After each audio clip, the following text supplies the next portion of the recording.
श्रीराम. जय श्रीराम. ताई, काल सोशल मीडियावर बिरमल नावाच्या एका नारायणगावच्या व्यक्तीला तुम्ही धमकावल्याचा ऑडिओ कथित व्हायरल होतोय. त्यातली नेमकी सत्यता काय? काय असतं वाणीसाहेब, ज्याच्या मनात चोर तो साव असल्याचा आव आणतो, तसा तो आव आणण्याचा प्रयत्न करतो आहे.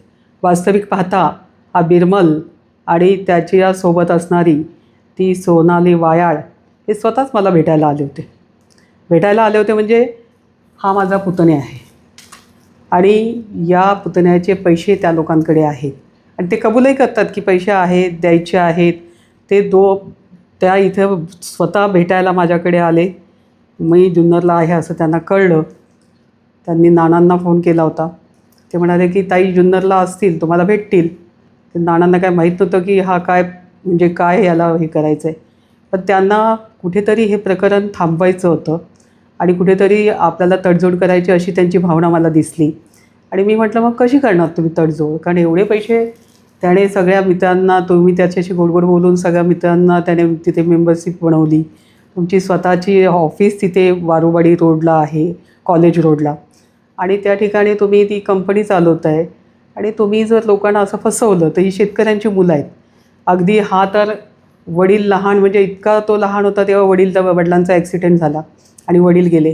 त्यामुळे दोन्ही लेकरांना त्या आईने मोठ्या कष्टाने मोठं केलं आहे. आणि आज त्याच्यावर ही वेळ आली. त्याला वाटत होतं की आईला कळलं तर काय होईल, बायकोला कळलं तर काय होईल. आणि हे लोक त्याला एंटरटेन करतच नव्हते. मग आले भेटायला तर मी म्हटलं आपण यांना संधी दिली पाहिजे. कारण जसं तुम्ही पाहिलं की विनोदचं प्रकरण होतं, सेम तसं प्रकरण हे आहे. आणि या प्रकरणामध्ये सुद्धा करोडो रुपये, शहा प्रकरण, तर करोडो रुपये लोकांचे घेतलेले आहेत. आणि त्याच्यामध्ये त्याचे देखील पैसे आहेत. आणि ते नुसते पैसे नाही आहेत, पैसे दिल्याचे पुरावे देखील आहेत, त्या पावत्या देखील आहेत. ऑनलाईन त्याने पेमेंट केलेलं आहे आणि ऑनलाईनच्या सगळं त्याच्याकडे. बिरमल यांची कुठली कंपनी? काय त्या कंपनीचं नाव? ध्रुवा इंटरप्राइजेस आणि मोरिया इंटरप्राइजेस. कंपनी काय काम करते? Share market trading.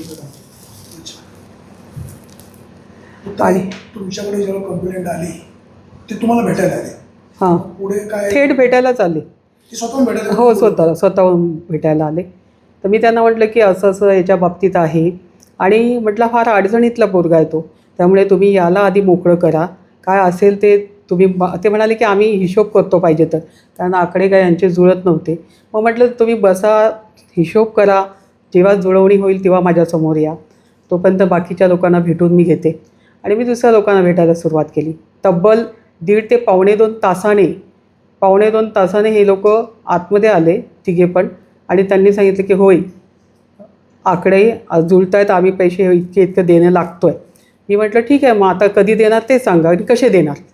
तर म्हणाले की ती महिला म्हणाली, ती सोनाली, की माझे सासरे स्वतःची जमीन त्या ठिकाणी गहाण ठेवून बँक लोन करून लगेच आम्ही 8 दिवसात प्रकरण करू आणि देऊ.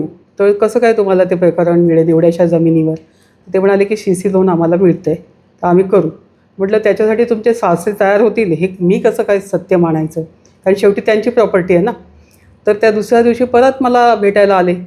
तर सासऱ्याला घेऊन आले आणि सासऱ्याला घेऊन येताना राजू, जो आपण म्हणतो राजेंद्र पांडुरंग पाटे, याला घेऊन आले.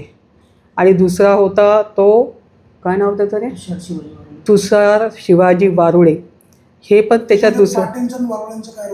नाही, याच्यामध्ये पहिला आला राजू पाटे, त्यांच्याबरोबर आला, इथे बसला. म्हटलं काय रे बाबा, तुझं पण यांच्याबरोबर आहे का ट्विनिंग? तर म्हटलं ट्विनिंग आहे तसं माझं. तर म्हटलं मग तू त्यांचा पैसा वापरतो का? तर म्हटलं नाही, पण मी आहे, म्हणजे माझ्या नारंगावमध्ये राहतात म्हणून संबंध आहे.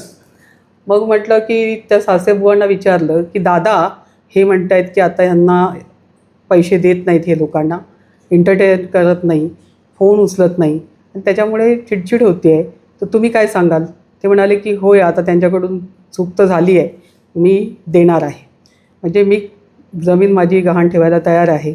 मी म्हटलं की मग तसं करणार असाल तर निश्चितपणाने आम्हाला सांगा तुम्ही, परंतु वरचे पैसे तरी जे काय असतील थोडेफार त्याला द्या, म्हणजे आत्ता त्याचं घरचं जाणं बंद झालं आहे ते तरी वाचेल आणि तो जाऊ शकेल. कारण सगळे लोक त्याला आता फोन करतात, कारण सगळ्यांना कळू लागलं की याचा फोन घेत नाही ते लोक, किंवा याला एंटरटेन त्यानंतर करत एवढं नाही. सगळं झाल्यावर त्यांनी जो बाहेर इश्यू केलाय त्या संदर्भात काय? नाही, इश्यू केला म्हणजे काय, ते ठरवून त्याच्या पाठीमागे कोणीतरी आहे असं मी सांगते. कारण त्याला पाहून असं वाटत नाही बोलवता धनी कुणीतरी वेगळा. वेगळा आहे. कारण तिसऱ्या दिवशी परत तुषार तुषार शिवाजी बारोळे. वारुळे तो देखील आला होता. तो म्हटला, ताई बरं होईल, तुमचे पण पुतण्याचे पैसे निघतील आणि माझे पण पैसे निघतील, असं त्याच्या तोंडातून आलं. मी म्हटलं, तुम्ही सगळे त्याच्या पाठीशी आहे तर तुम्हाला काय अडचण नाही घ्यायला. राजू पाटे म्हटलं, हो हो, मला वाटलं तर मी घेईल, मी कशाला त्यांच्याबरोबर पार्टनरशिप करू, पण मी घेऊ शकतो. म्हटलं, घे बाबा, तू घेतलं तर जास्त चांगलं राहील, जेणेकरून आम्हाला पण थोडासा दिलासा मिळेल, त्याला काहीतरी न्याय दिला. आणि असे किती लोक आहेत. तर माझ्या गावात दुसरा पण आहे मुलगा, त्याने याची माहिती जी करून दिली, तर त्यालासुद्धा मी विचारलं, काय रे बाबा, तू पण अडकलेला आहे का? हो म्हणाला. सुरुवातीला मला परतावा देत होते, मला वाटलं की बाबा चांगला आहे आणि चांगल्या पद्धतीने आपला पैसा इन्व्हेस्ट होतो आहे. पण जे काय आत्ता मार्केटमध्ये चाललं आहे, ते मार्केटमध्ये गेली 6 महिने मी पाहते आहे की वर्षभर, 6 महिने कसते, वर्षभर, की कोणीतरी बोलता धनी आहे याच्या पाठीमागे, बोलवता धनी आहे कोणीतरी पाठीमागे, आणि त्याचं फक्त एकच उद्योग चाललेला आहे की आशाताईला डॉमिनेट करायचं कसं. अरे असेल हिम्मत तर ये चौकात आणि मग आशाताईशी बोल. 34 वर्ष राजकारणात आहे, मुंबईपासून इथपर्यंत आली आहे आणि इथेसुद्धा मी 25 वर्ष काढली आहे. पण एक कार्यकर्ता, कारण काल पण कार्यकर्त्याला माझी साथ होती, आज पण आहे आणि उद्या पण राहणार, पण कोणी असं बोट करून सांगू शकत नाही. जाताना पैसे 4 दिवसात देऊ, आम्ही त्यांना म्हटलं, वरचे पैसे द्या, मूळ रक्कम पाहिजे तर तुम्ही नंतर 2 महिने घ्या, मुदत घ्या, पण ते पैसे त्याला द्या, त्याचे पैसे त्याला मिळाले पाहिजे. त्याशिवाय त्याला जे टोचतायत लोक मित्र, तुझ्यामुळे, तुझ्याकडे बघून आम्ही पैसे इन्व्हेस्ट केले, ती चिडचिड त्याची होती आहे. आणि त्याला असं वाटतं की बायकोला कळलं तर बायकोला त्याचा फटका बसेल. पहिलंही एक गर्भपात झालेला आहे आणि म्हणून तो आलाच मुळात माझ्याकडे आत्ता या 8-10 दिवसात. काय रे, बरोबर ना, आत्ता आला. मला अजूनपर्यंत माहीत नव्हतं का हा काय प्रकार आहे. आणि हा प्रकार शहाच्या प्रकरणात सारखाच आहे, त्याच्याहून मोठा निघेल हे तर प्रकारची चौकशी झाली पाहिजे. झालीच पाहिजे. होण्यासाठी तर आम्ही आता प्रयत्न करतो. पुढाकार घेणार का? घेणार ना पुढाकार घेणार. कारण आत्ताच माझ्याकडे 7-8 लोक आली आहेत की जे म्हणत आहेत की आमचं म्हणणं ऐकून घ्या, आम्हाला पण त्याच्यामध्ये इन्व्हॉल्व करा. तर आपण करणार, कारण ज्याच्यावर अन्याय झाला आहे त्याला न्याय देण्यासाठीच ताई इथे बसलेली आहे. ताई दुसऱ्यांच्या पाठीमागे राहून वार करणारी नाही आहे. कारण आज तागायत एवढ्या 34 वर्षात कधी कोणी माझ्याकडे बोट करू शकलं नाही. आणि कोणी अशी बदनामी करण्याचा प्रयत्न करत असेल तर त्याच्यात हिंमत आहे, तो जर खरा माईचा लाल आहे तर त्याने चौकात यायचं. बदनामी खपून घेणार नाही. नाही खपून घेणार. का खपून घेणार? तरी माफ करत प्रश्न तर होणारच. जिल्हा परिषद निवडणुकीमध्ये अपयश आलं, 4 वेळा तुम्हाला लोकांनी जिल्हा परिषद सदस्य केलं. आशाताई सध्या मार्केटमध्ये फार दिसत नाही.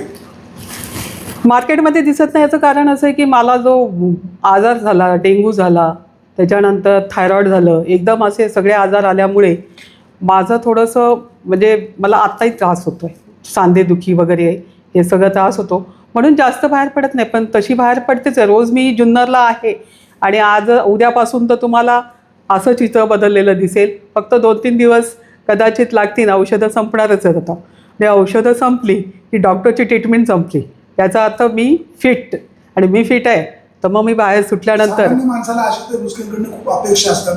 ठीक आहे, जय पराजय असतो, कोणाचा डीपीचा विषय असतो, कोणाचं रेशनिंग कार्डचं असतं, कोणाचं मोजणीचं काम असतं. लोकांना वाटतं आशाताईंना फोन केला, जो विषय मार्गी लागतो जनसेवेसाठी, आशाताई ॲक्टिवेट कधीपासून होते? नक्कीच ॲक्टिवेट होण्यासाठीच माझे प्रयत्न चालू आहेत. परंतु कोणीही अशा खोट्या पद्धतीने, अशा पद्धतीने जर एखाद्या महिलेसोबत वागत असतील तर राजकारणात महिलांनी स्वतःला स्वतःच स्वयंभू केलं पाहिजे.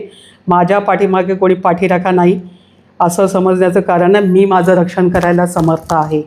आणि मला समर्थ करता येतं कारण मी एक डिपार्टमेंटची मुलगी आहे, मला कायदाही कळतो आणि एका वकिलाची आई पण आहे. त्यामुळे निश्चितपणाने मी माझं संरक्षण, आणि जो कोणी आहे त्याला बाहेर काढल्याशिवाय राहणार नाही.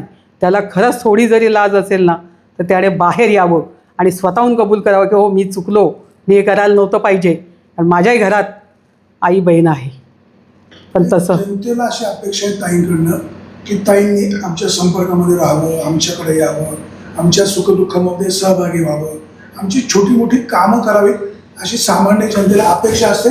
निश्चितपणाने त्यांना हेच सांगेल की मी कालही सांगत होते, आजही सांगत होते आणि उद्याही सांगते की जोपर्यंत शेवटचा श्वास आहे तोपर्यंत तुमची ताई तुमच्याचसाठी आजपर्यंत 34 वर्ष अनेक लोकांना न्याय दिले, अनेक लोकांची कामं केली.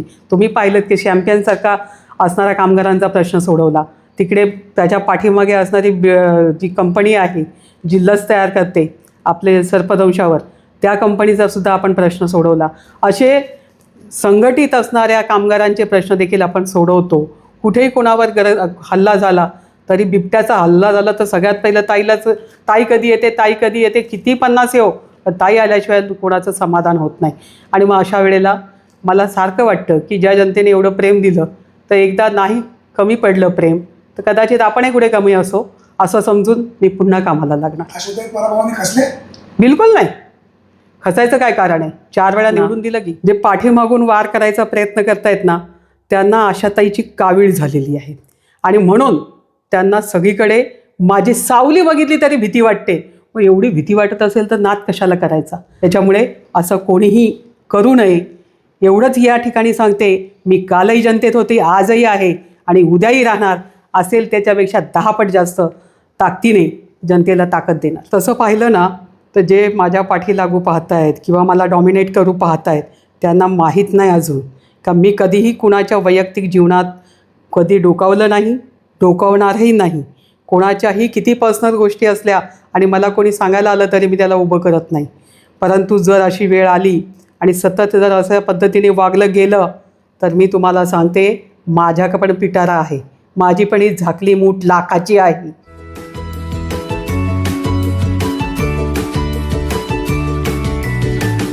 बातम्या शेतीच्या, बातम्या मातीच्या, बातम्या अन्यायाच्या, गुन्हेगारीच्या,